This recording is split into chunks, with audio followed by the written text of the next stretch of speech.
বাসর ঘরে 10টি ঘুমের ট্যাবলেট খেয়েছেন নববধূ, কারণ তার স্বামী পছন্দ না হওয়ায় আজকে এই মর্মান্তিক সিদ্ধান্ত নিয়েছে।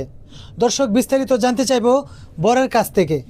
তো ভাই, আপনার এই বাসরাত আজকেই প্রথম উনি এই ওষুধটা খেয়েছে, এর কারণটা কি? আসলে কারণ কিভাবে যে বলি, ওর বলতেছে যে তোমার পছন্দ হয় না। তো এইভাবে কথাবার্তা বলতেছিলাম, বুঝাচ্ছিলাম। পরে বললাম যে তুমি থাকো, আমি একটু বাইরের থেকে আসি।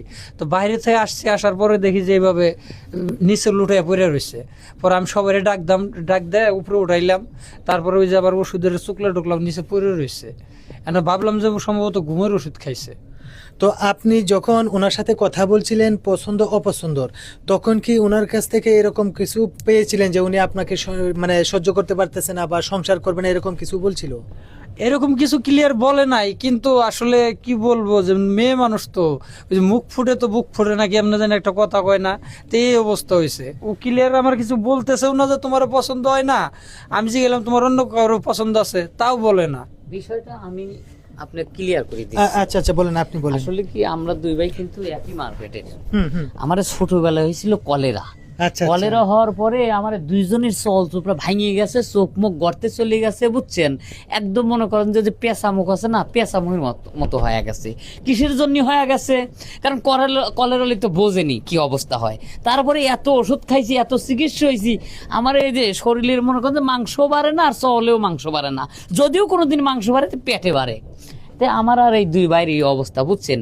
এখন মনে করেন যে মেয়েটার এক্সপ্রেশন দেখে আমি বুঝতে পারছি যে আমার ভাই দেহের পছন্দ হয় নাই। আমি বাইরে কইছি যে ছোট ভাই, তোর দেহে মনে হয় পছন্দ হয় নাই, একটু জানিস।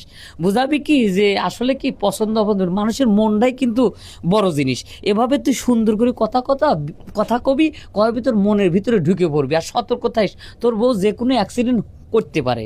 কারণ পছন্দ না হলে কি হয়, বোঝেন নাই বিষয়টা? বুঝতে পেরেছি। কারণ জন যাক পছন্দ হয় না, মনে করেন যে পানি যদি সুন্দর না দেওয়া যায়, পানি কিন্তু খাতে ভালো লাগে না। জোর করে খাওয়ালে কিন্তু বমি আসবি।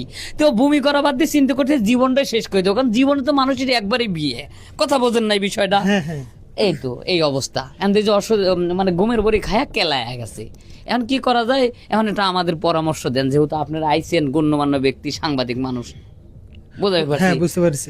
তো দর্শক, আমরা যতটুকু এই বড় ভাইয়ের কাছ থেকে বুঝতে পারলাম যে আসলে উনার সম্পূর্ণরূপেই কিন্তু মূলত ওনাকে পছন্দ হয় না। আর একটা সমস্যা ছিল ওনাদের, যেটা নাকি কলেরা রোগ। তো যাই হোক, এখন আমরা ভাবির কাছে চলে যাব। আচ্ছা ভাবি, আপনার দেবর উনি হয়, তো উনার যে চেহারার অবস্থা, উনাকে দেখে কিন্তু এই নববধূ মেনে নিতে